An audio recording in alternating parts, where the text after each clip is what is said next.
Balik lagi di Pengen Kerja. Nah, kali ini aku bakal gantiin Vira untuk tanya-tanya bareng Kak Boni. Nah, kali ini kita bakal bahas sedikit hal yang berbeda dibandingkan dengan video pertama kita. Jadi kalau pada video pertama kita sudah bahas banyak mengenai IPK seharga tiket nonton bioskop. Nah, kali ini kita bakal mengulik sebuah fenomena, sebuah stereotip yang sangat kuat banget di kalangan teman-teman yang masih kuliah.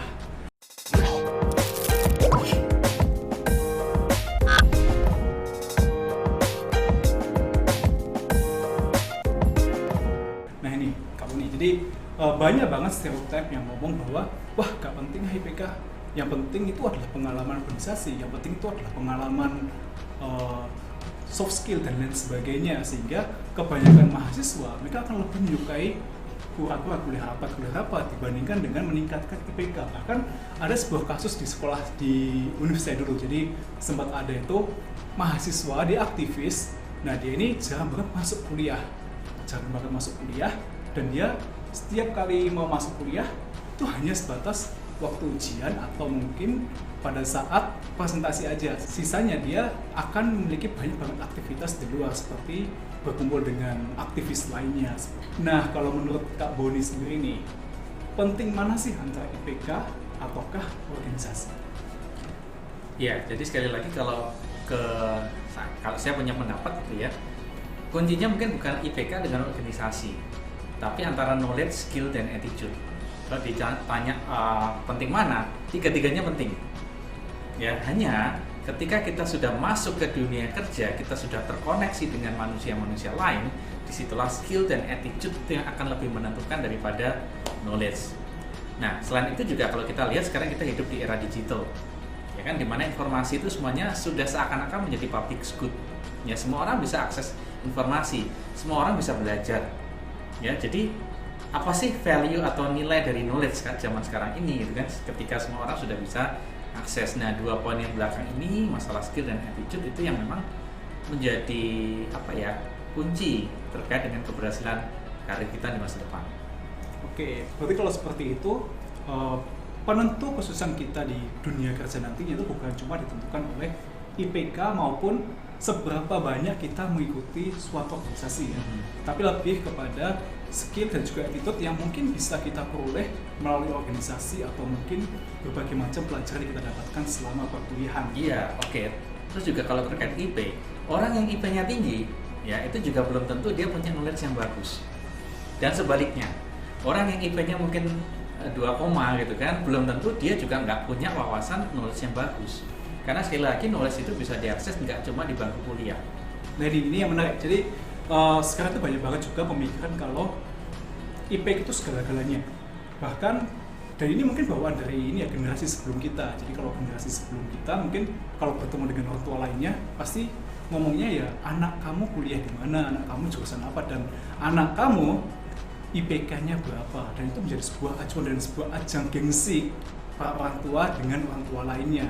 Dan itu karena cukup membebani anak mereka sih, membebani mahasiswa, sehingga mereka akan cenderung menghalalkan segala cara untuk mendapatkan IPK yang bagus. Nah, kalau seperti itu kasusnya gimana?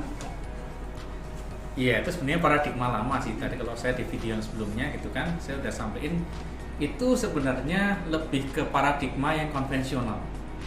Ya, di mana IP itu segala-galanya, di mana nilai itu juga sesuatu yang utama, gitu kan. Kalau yang di luar itu mungkin nggak terlalu penting. Dan orang tua sejak zaman dulu bisa jadi ya, oknum orang tua tertentu itu juga memaksa anaknya supaya bisa mendapatkan IP yang tinggi.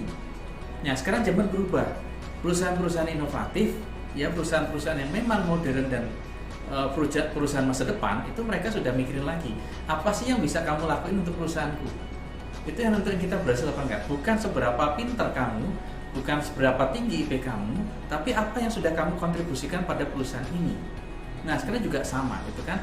Kalau kita lihat ada dua anak nih, satu IP tinggi ya, tapi mungkin kontribusinya nggak ada.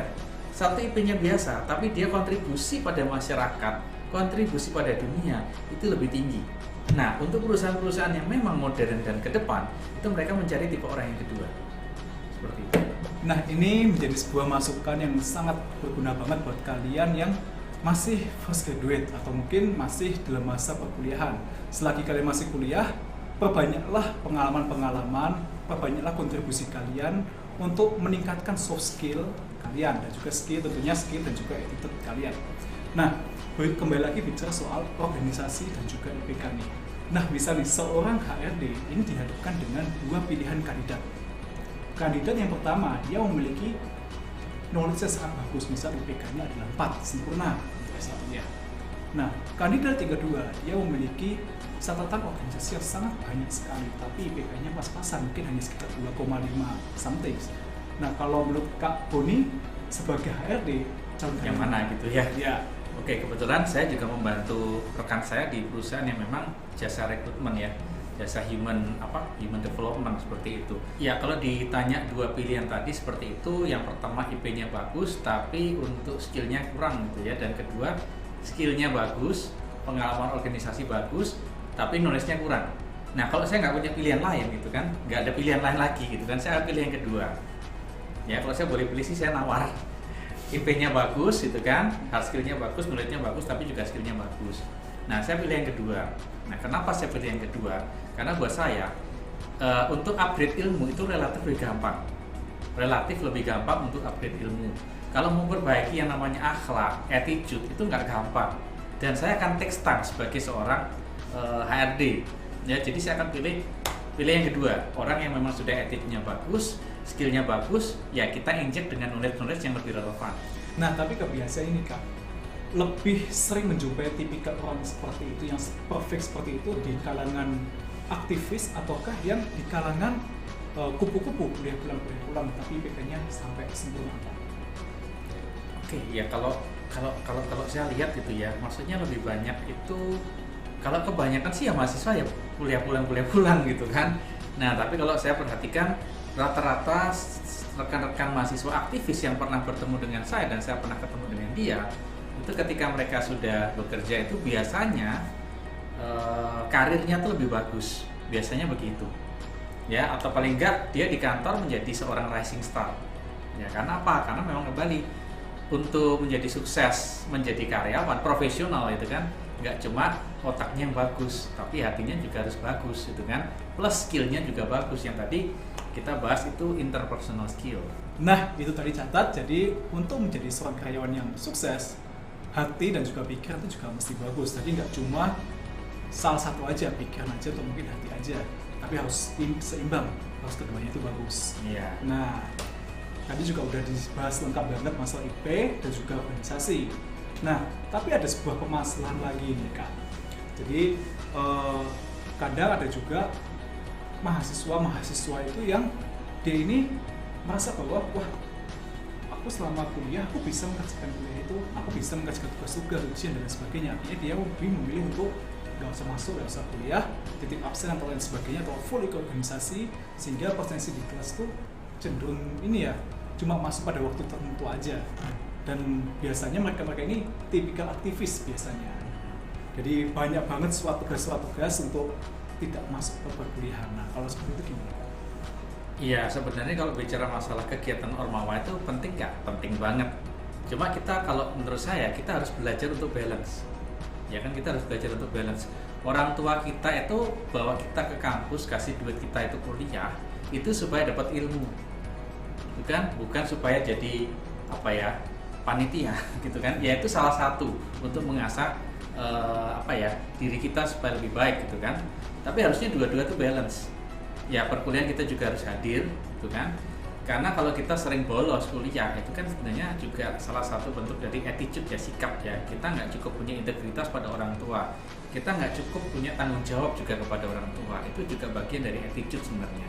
Dan kalau kita sudah biasain tanda kutip gitu ya, curi-curi kesempatan kecil, maka kita lama-lama akan terbiasa untuk curi-curi kesempatan yang lebih besar. Kita nggak mungkin bisa dapat perkara besar kalau perkara kecil kita juga nggak beres kan. Terakhir, mungkin Kak Boni bisa ngasih sedikit kesimpulan dan juga saran buat teman-teman mahasiswa dan juga fresh graduate di luar sana.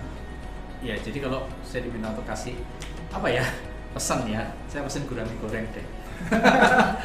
Enggak, canda. Ya, jadi kalau kita bicara masalah pesan, untuk teman-teman yang masih kuliah, ini para pejuang skripsi gitu kan lagi kuliah, memang nulis itu penting, harus kita kejar gitu kan. Orang kalau punya skill, punya attitude yang baik, tapi nulisnya nggak ada juga nggak bagus. Ya, dan sekali lagi nulis itu tidak sama dengan IP. Ya, karena IP itu bisa kita raih dengan cara apapun tanpa dan dengan knowledge yang benar, gitu kan. Yang kedua adalah skill.